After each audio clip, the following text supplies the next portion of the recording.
জয় রাধে, জয় নিতাই চৈতন্য। আশা করি সবাই খুব ভালো আছেন এবং আনন্দিত আছেন। আমরা আজকে এই আলোচনায় জানব যে মন্ত্র আমরা সবাই পাঠ করি, গুরু মন্ত্র প্রদান করেন, আমরা শাস্ত্রে মন্ত্র পাই, বিভিন্ন পুরাণ মহাপুরাণে অনেক অনেক মন্ত্র পাই, কিন্তু এই মন্ত্রটি কি,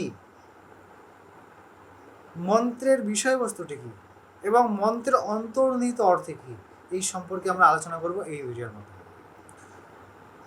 মন্ত্র অর্থাৎ এইখানে দুইটি শব্দ আমরা পরিষ্কারভাবে দেখতে পাচ্ছি মন্ত্রের মধ্যে। এক হচ্ছে মন, আরেকটা হচ্ছে তন্ত্র।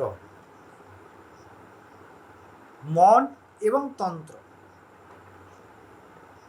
এবার তার বিভাজন আছে অনেক প্রকার।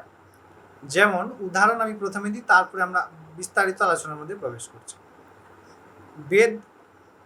বেদের যে কটি মন্ত্র আছে, সেই মন্ত্রগুলি যখন আমরা উচ্চারণ করি তার নির্দিষ্ট ছন্দ আছে, এবং শুধুমাত্র ছন্দ নয়, ছন্দের সঙ্গে হস্তচালন করতে হয়। এইভাবে আমরা হস্তচালন করি, তার স্বর অনুযায়ী, তার ছন্দ অনুযায়ী আমরা হস্ত চালন করে কিন্তু সেই মন্ত্রের পাঠ করি। অযথায় ছাড়া সেই মন্ত্র কিন্তু বিফল। আমি আগে অ্যাসপেক্টগুলো আলোচনা করছি, এরপরে মন্ত্রের অর্থে যাচ্ছি।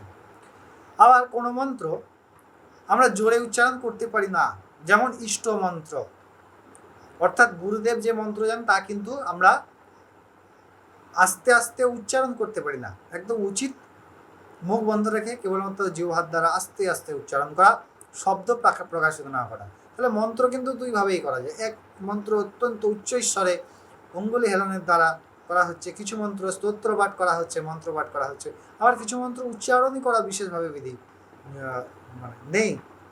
এমন প্রকার কেন?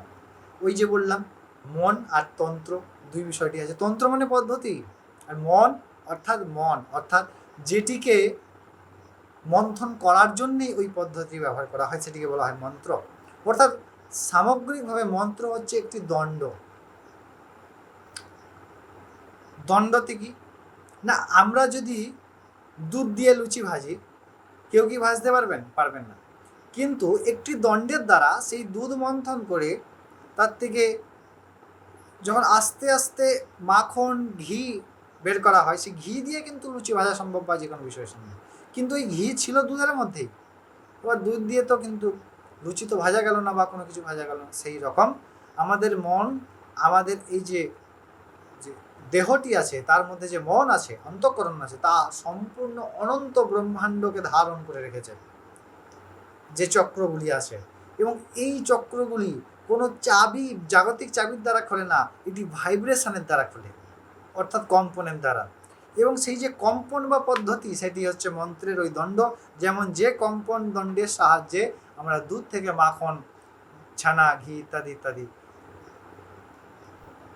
মন্থন করতে পারি, তেমন আমাদের মনকে ওই মন্ত্ররূপী দণ্ডের দ্বারা আমরা তার থেকে আমাদের স্বরূপবোধ, আমাদের চক্র জাগরণ, আমাদের শক্তি পুনরুদ্ধার করার সামর্থ্য পেতে পারি। তাই এই হচ্ছে মন্ত্রের তত্ত্ব, বা এইটি হচ্ছে মন্ত্র। আশা করি এইটি একদম স্বাস্থ্যসম্মত আপনাদের লেগেছে। যদি কোনো মতামত থাকে আমাদেরকে অবশ্যই কমেন্টে জানাতে ভুলবেন না। আর আপনারা যারা অনেক দিন ধরে যুক্ত আছেন তাদেরকে অনেক অনেক ধন্যবাদ। আমাদের সঙ্গে যুক্ত হয়ে থাকুন, এবং অবশ্যই আমাদের ফেসবুক পেজ দীপক টিভি ও আমার পার্সোনালাইজড ফেসবুক পেজ স্পন্দন ভট্টাচার্য, এবং আমার যে আপনারা চ্যানেলটি দেখছেন, ইউটিউব চ্যানেলটি দীপক টিভি, সেটি অবশ্যই সাবস্ক্রাইব করে সঙ্গে জুড়ে থাকুন। আমরা প্রতিনিয়ত অনেক শাস্ত্রসম্মত আলোচনা করি, পুরাণ সম্মত আলোচনা করি, ভগবদ্গীতা আলোচনা করি, এবং প্রত্যেকটি বার ব্রত উপবাস নির্দিষ্ট সময়ে শাস্ত্রসম্মতভাবে আপনাদেরকে প্রদান করার প্রচেষ্টা করি।